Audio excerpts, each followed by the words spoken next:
주가가 순간 훅 소나기처럼 지나갔다가 급반등이 나와도 주식을 털리게 되어 있습니다. 지금 저는 그걸 노리는 전략이라고 보여져요.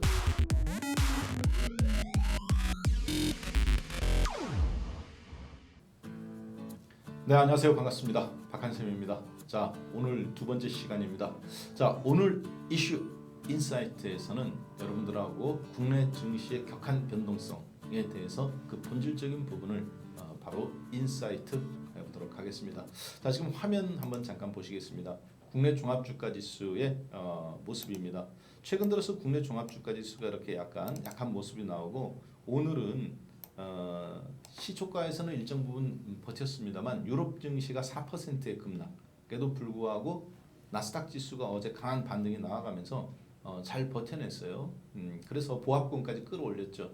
자, 반면에 국내 증시 같은 경우 나스닥 지수의 이런 모습, 어제 유럽이 4% 빠졌고 은행 간의 비리 문제, 그리고 또 코로나의 확산 문제 4% 빠졌음에도 불구하고 나스닥은 마이너스 2.5%에서 보합 근처까지 마이너스 0.13%까지 끌어올려가면서 잘 양봉으로 만들어졌습니다. 그래서 국내 시장도 시가는 나쁘지 않았죠. 그런데 출발은 괜찮았습니다. 자, 이럴 때 저는 개인 투자자분들이 이때가 가장 물론 저 같은 사람도 어렵습니다. 이럴 때가 가장 난해해요. 개인 투자자분들도 똑같이 어려울 겁니다. 자, 그런데요. 고수하고 아마추어하고 수익률 차이가 어디서 나느냐? 주가가 상승할 때 날 것 같죠. 고수가 더 수익률 높게 내고 아마추어가 조금 고수가 200% 내면 아마추어는 100%밖에 못 낼 것 같지 않습니까? 저 같은 사람이 200% 나고 여러분 100% 날 것 같죠. 반대입니다. 저 같은 사람은 100%밖에 못 내요. 여러분은 150%, 200%, 300% 이렇게 수익 납니다. 그럼 여러분이 더 잘하냐? 맞습니다. 상승장, 불붙는 장에서 여러분은 더 잘하십니다. 왜? 막 사잖아요. 미수, 신용, 플러스 가서 사고 주식을 막 사죠. 어디서 차이 나느냐? 요런 장에서 차이 나요. 여러분들이 지금 가장 지금 궁금한 게 시장에서 그럼 어떻게 할 거냐 하는 부분이겠죠. 앞으로 시장이 어떻게 될 거냐? 그동안에는 시장이 예측의 영역이었다면 이런 날은 저는 대응의 영역이라고 봅니다. 그래서 어떻게 대응해야 되고 어떤 관점으로 지금 시장을 풀어나갈 건지 한번 집중적으로 보는 시간인데요. 외국인들이 오늘 국내에서 그동안 계속 시장에서 긍정적으로 봤던 외국인들이 국내 시장에서 오늘은 조금 부정적인 시간으로 보고 있어요. 즉 매수자였던 외국인이 매도자로 바뀌었다는 거죠. 최근 2, 3일부터 특히 선물을 1만 계약을 매도를 때렸습니다. 그리고 올라갈 것이라는 콜옵션은 53억 원어치 2만 계약 매도고 풋옵션 떨어질 거라는 풋옵션도 83억 원어치. 선물 만 계약도 이번 연도에 한 세 번째로 지금 큰 매도입니다. 장중에 14,000개는 더 컸었죠.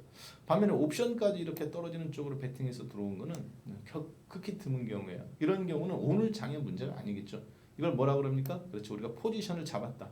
즉 오늘 장의 승부를 보겠다는 것이 아니라 주가 추가 하락에다 놓고 이걸 갖고 건너가는 거잖아요.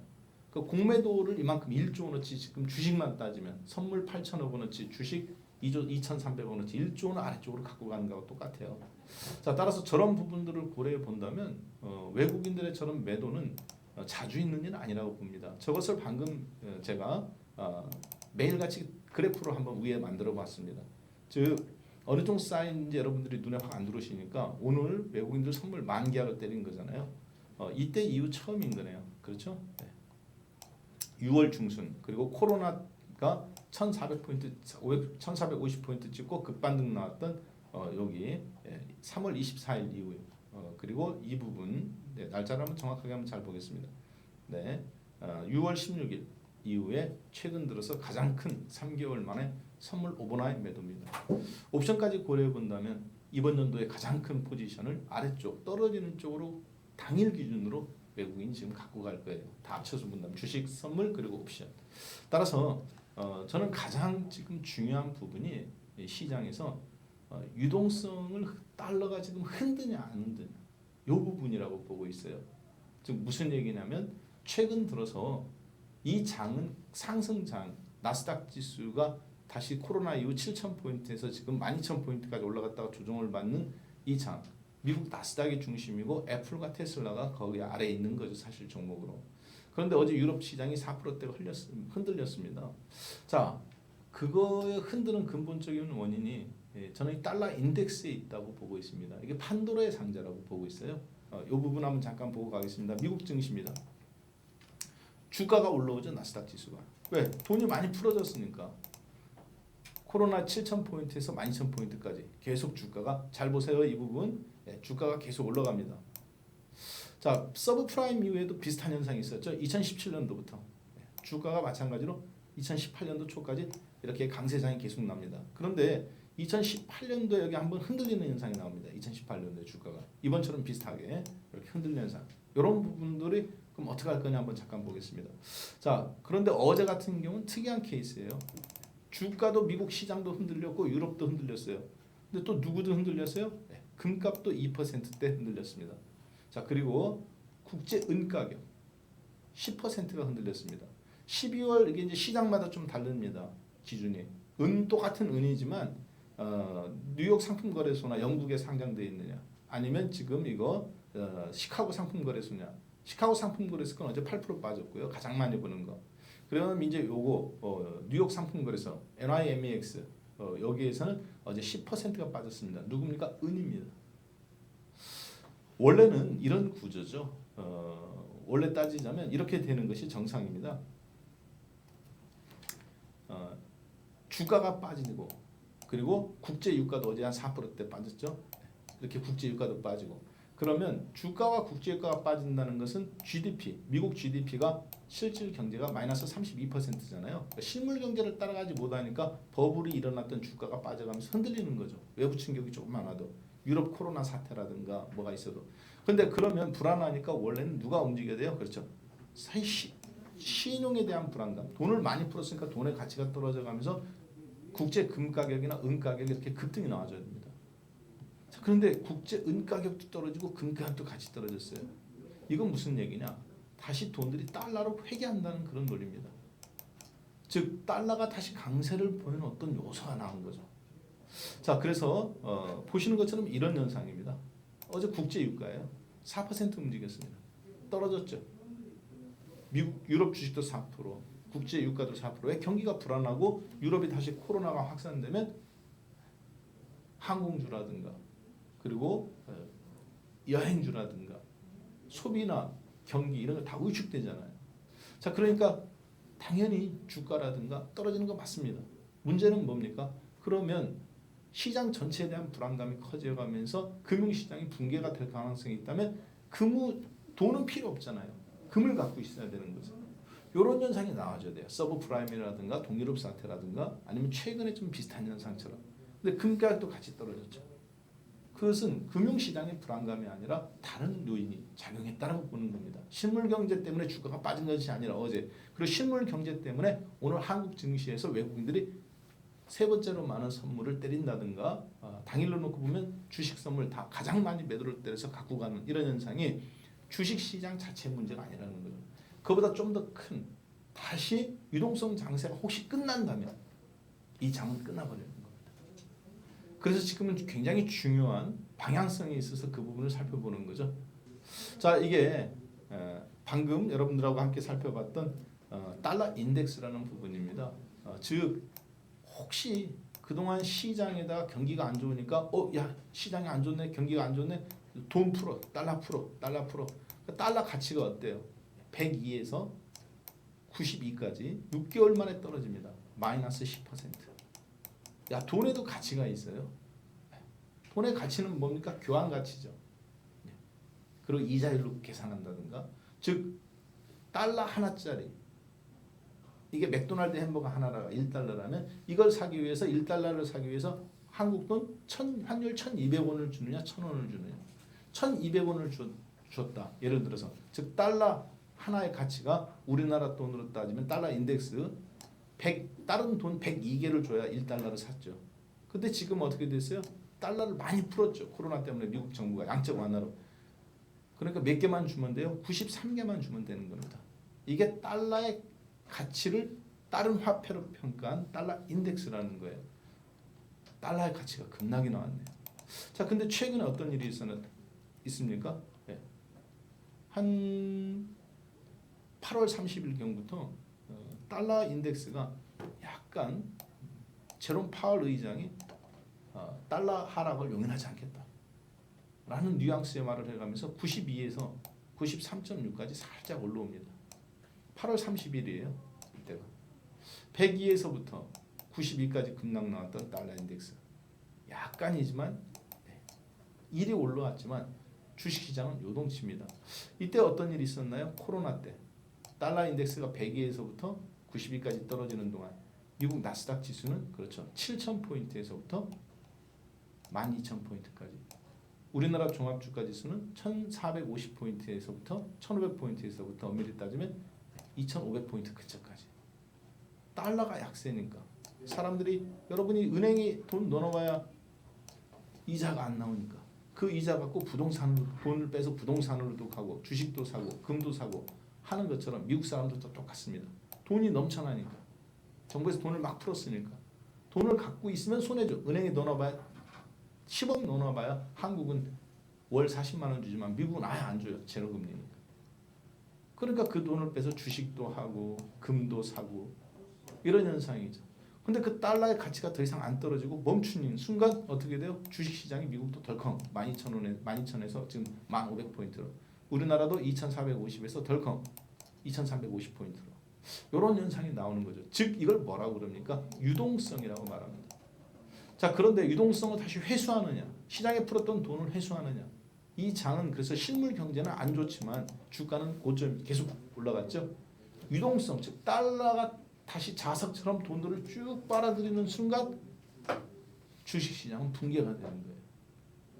사실 모래에 의해 지은 성이죠. 왜 실물 경제가 마이너스 32%인데 GDP가 주식이 신고가가 연일 나온다는 게 말이 안 되겠죠. 그래서 유동성이라는 이 판도라의 상자를 달러 인덱스가 92에서 93으로 올라가면서 똑똑똑 계세요. 무서워라. 한밤중에 진짜 달러 인덱스가 올라가는 게 한밤중에 가장 산골 별장인데 평상시 같았으면 듣기 좋은 여자 목소리 하얀 옷을 입은 여자 목소리가 만약에 새벽에 들려온다 비 오는데 얼마나 무섭겠습니까? 똑같은 거예요. 그것을 이제 단적으로 잘 보여준 것이 바로 이런 거죠. 102에서 92까지 떨어졌던 달러 인덱스. 달러 인덱스가 떨어지니까 어떻습니까? 금값이 계속 올라가죠. 2,000달러까지. 2,050달러까지 올라갔다가 달러 인덱스가 올라오니까 금값도 지금 다시 1,920달러까지 내려갔죠. 근데 어제 보시면 여러분들 은이 더 많이 떨어졌죠. 금은 2% 빠졌는데 은은 8% 빠지고 어떤 그러니까 CBOT 그러니까 예전에 이제 시카고 상품 선물 거래소 상장되어 있는 은이 있고요. 아까 보여줬던 뉴욕 상품 거래소에 상장되는 은이 있고 런던에 상장되어 있는 은이 있습니다. 국제 유가가 텍사스산 중진류 WTI 그다음 영국산 브렌트유 그리고 이제 싱가포르에서 거래되는 영국산 브렌트유가 있고 싱가포르에서 거래되는 두바이유 사우디라든가 중동에서 나는 석유는 거기서 거래되지 않습니다. 전부 다 가격이 어디서 결정돼요? 싱가포르에서 결정되죠. 똑같습니다. 은도 상품 시장마다 달라요. 아까 보시면 10% 빠졌잖아요. 왜 은이 먼저 빠졌을까요? 금 올라가는 거 보고 야 달러 가치 폭락이네? 그럼 나도 은이라도 사야 되겠다. 뒤늦게 달라붙었던 단타 세력들이 있잖아요.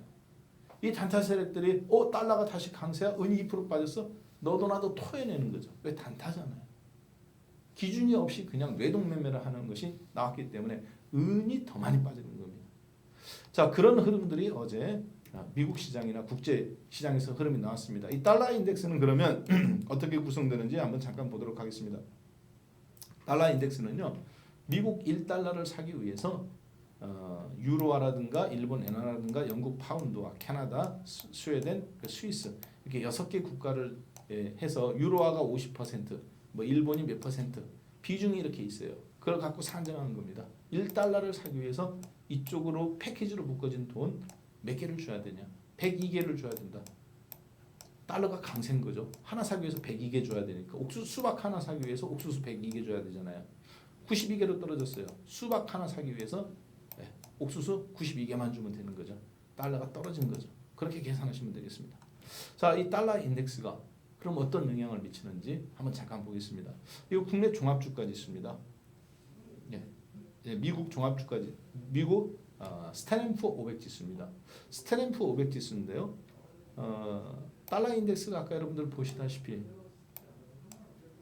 계속 이렇게 떨어졌었던 2017년도 어떻습니까?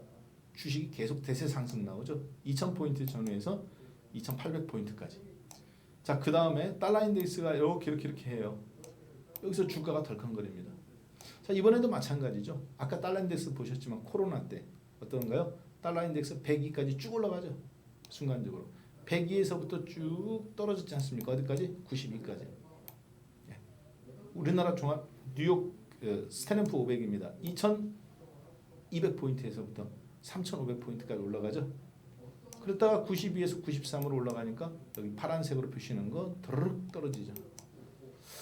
자, 달러에 의해서 즉 유동성을 공급하느냐 회수하느냐에 의해서 주식시장, 금가, 국제유가 다 덜컹덜컹 거리는 이걸 뭐라고 그래요? 그렇죠. 시장을 움직이는 핵심 인자죠. 예전에 이자율 갖고 움직였죠. 근데 지금 이자율 갖고 못 움직입니다. FRB가. 왜 그런가요? 네, 이자율이 0.25%에서 0% 실질적인 제로 금리예요. 금리를 더 이상 내릴 수가 없잖아요. 그러니까 이자율을 갖고 움직였던 시장의 어떤 컨트롤, 지휘자처럼 이걸 갖고 그 이자율의 마법사로 금융시장을 지배했던 자본주의 시장이 사실 마비된 거예요. 뭐 갖고 움직여야 되느냐? 그럼 달러 강세, 약세를 어떻게 조절하느냐? 바로 요거 갖고 움직이게 되어 있습니다. 그래서 채권, 즉 한 나라에 보면 여러분 또 우리나라 한국은행이 있죠. 한국은행이 있는데 경제는 누가 주도합니까? 그렇죠. 경제부총리께서 주도하죠. 두 가지 축입니다. 한국은행은 대통령이 바뀐다고 해서 한국은행 총재 바뀌어요? 안 바뀌어요? 안 바뀝니다. 왜? 감사원장 한국은행 총재는 독립된 기관이에요. 여기는 뭐를 잘하려고 있는 게 아닙니다. 뭐 좀 하려고 하면 그렇게 하면 안 되는데 잘못하면 큰일 나는데 항상 균형적 관점이에요. 정권이 바뀌어도 객관적으로 볼 수 있게. 그래서 한국은행은 금리를 조절해가면서 이걸 재정 정책, 금융 정책을 씁니다. 반면에 재정기획부라든가 국토부라든가 이런 경제부총리가 하는 재정기획부 같은 데는 뭡니까? 균형보다는 뭐예요? 무조건 성장 중심입니다. 야, 이번에 어떻게 경제 성장을 좀 끌어올려야 돼. 여기는 금리 결정권은 없죠. 한국은행이 거의 있죠, 실질적으로. 여기는 누가 그러면 여기 뭐 하는 겁니까?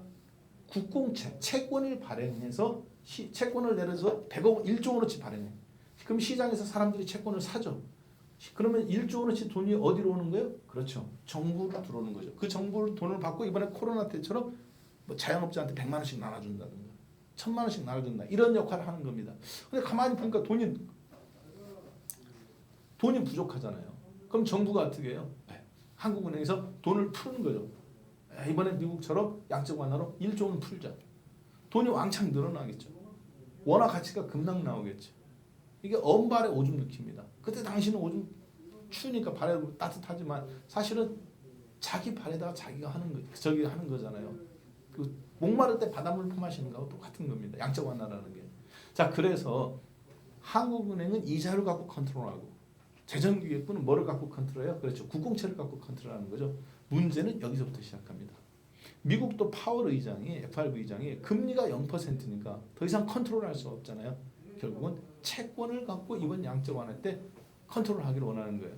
즉 무슨 얘기냐? 달러를 그동안 시장에서 양적 완화로 무제한적으로 풀었죠. 돈을. 그러니까 달러가 인덱스가 102에서 92까지. 달러 돈을 갖고 있어봐야 은행 이자가 안 나오니까 금으로 가고 주식으로 가고 했던 돈들이 이번에 회수가 돼야 되는데 그럼 금리를 올려야 되잖아요. 그래야 다시 돈을 회수가 해야 되는데 그 정책은 쓸 수가 없죠. 지금 제로금리 고정되어 있으니까. 대신 뭡니까? 그렇죠. 그동안 미국은 채권을 중앙은행이 우리나라 재정기획부에서 했던 것처럼 채권을 시장에서 부실 채권들을 이렇게 사줍니다. 코로나 때문에. 그러면 부실 채권을 사주고 대신 돈을 주는 거죠. 달러 돈으로. 이런 역할을 했는데 예를 들어서 월 100조 원어치씩 이렇게 부실 채권을 사줬던 데서 무제한으로 매집해주기로 했단 말이에요. 자, 그런데 사주던 데서 이제는 어떻게 하는 거예요? 이걸 멈추는 겁니다. 더 이상 시장에 있는 부실 채권을 안 사줘요. 채권을 사야 돈을 시장에 풀어주는데 채권을 더 이상 안 사고 10조 원어치만 사준다든가 1조 원어치만 사준다든가. 자, 그래서 유동성이 멈춘다는 것은 바로 이 판도라의 상자가 주식시장에 열리는 거예요. 뭐처럼 코로나가 번식되는 것처럼 판도라의 상자가 반짝반짝 빛나니까 열어보지 말라고 했는데 궁금하잖아요. 상자를 이렇게 열어봅니다. 호기심에 의해서 열어보는 순간 그 안에 있던 것들이 다 튀어나오는 거죠. 온갖 질병이라든가 악한 거라든가 그런 것들이 다 튀어나오고 맨 마지막에 나오는 게 뭐예요? 희망이라는 게 튀어나옵니다. 자, 주식도 똑같아요. 주가 떨어질 때 뭐라고 말합니까? 괜찮아요. 버텨보죠. 또 떨어져요. 괜찮아요. 버텨보죠. 이번만 지나면 괜찮아질 거예요. 예측하는 거잖아요. 주식시장을 괜찮아요라고 예측하는 거잖아요. 예측은 필요 없습니다. 더군다나 지금 분명하게 여러분들이 아셨을 겁니다. 이 장은 유동성 장세에서 끌어온 장이다. 왜? 실물 GDP가 마이너스 32%인데 주식은 7,000포인트에서 12,000포인트까지 올라간 거니까. 나스닥이. 그런데 그것이 지금 달러를 이제 회수하겠다는 뭔가 미국이 채권을 더 이상 안 사주는 거잖아요. 그걸 눈치채고 유럽 시장은 먼저 급락 나오는 거고 코로나 때문에 확산 때문에 뭐 한다. 사실은 그건 아니에요. 미국 시장은 안 흔들렸어야죠. 흔들리죠. 금값은 그렇다면 더 급등 나왔어야죠. 코로나 때문에 경기가 더 안 좋고 그러면 또 다시 시장은 돈을 또 풀어야 되는 입장인데 우리나라 재정 추경하는 것처럼 그러면 금값은 더 올라가야죠. 달러 가치가 더 인덱스가 더 떨어져야 되는 거니까 달러 인덱스 안 떨어지죠. 아까 보셨지만 102에서 90이 갔다가 지금 93 안 떨어지잖아요. 그러니까 금값도 떨어지는 겁니다. 왜? 실물 경기도 안 좋지만 달러 인덱스가 안 떨어진다는 것은 미국이 더 이상 돈을 풀 가능성이 없다.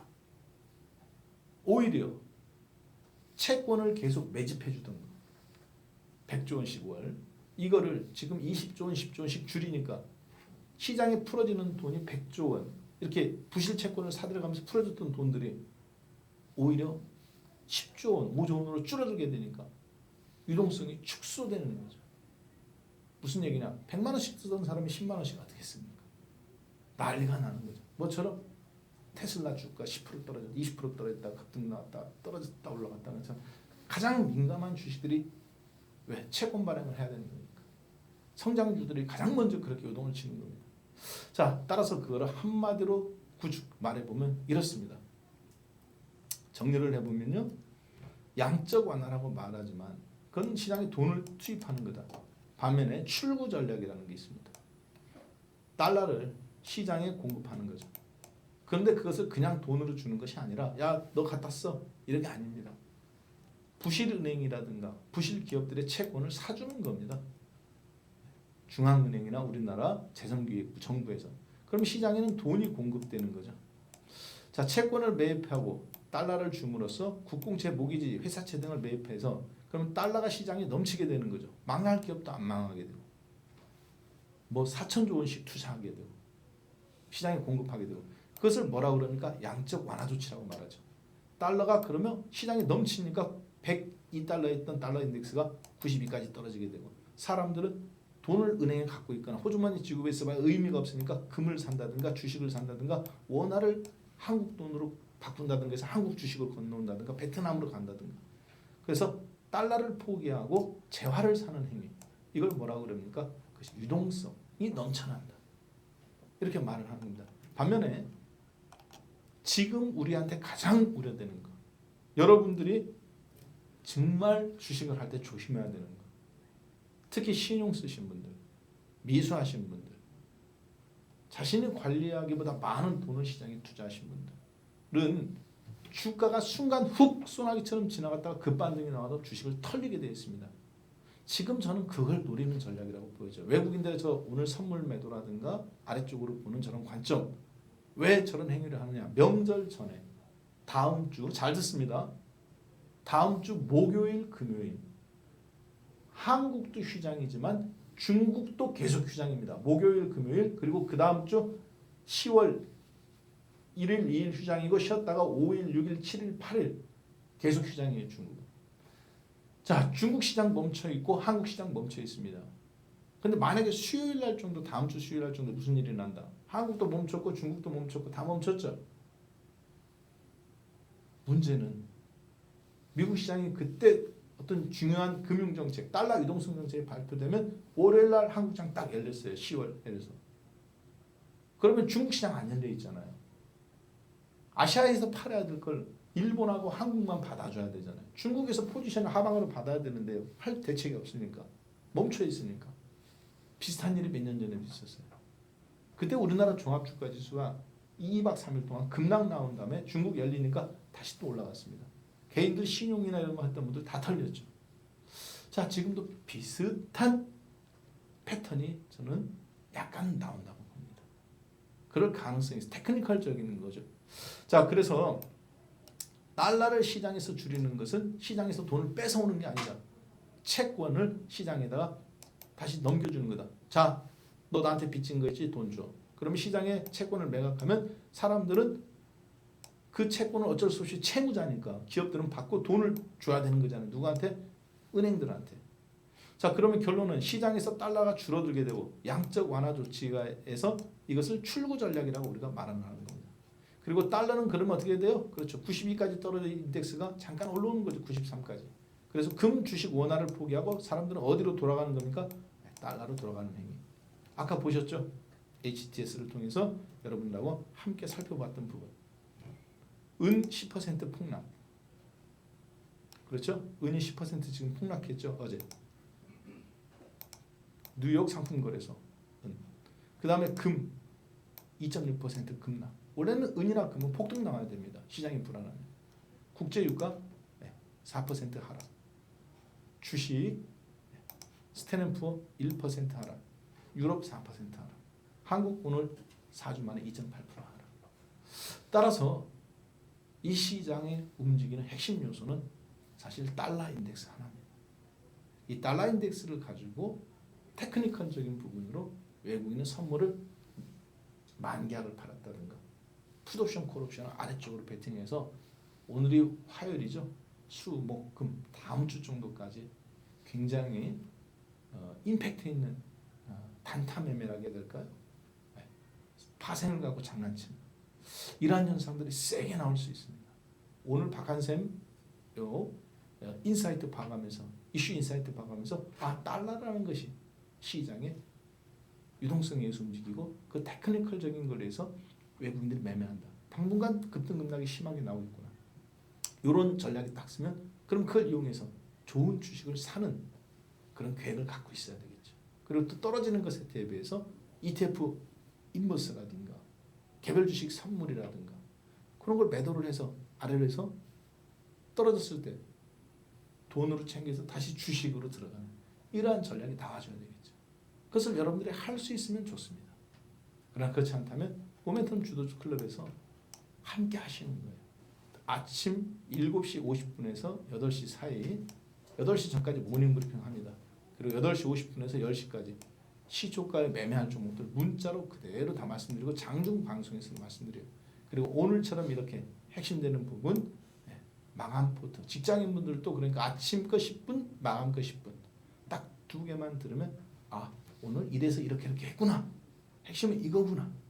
그대로 이해하고 장중에 문자 받고 매매하고 따라 하실 수 있을 겁니다.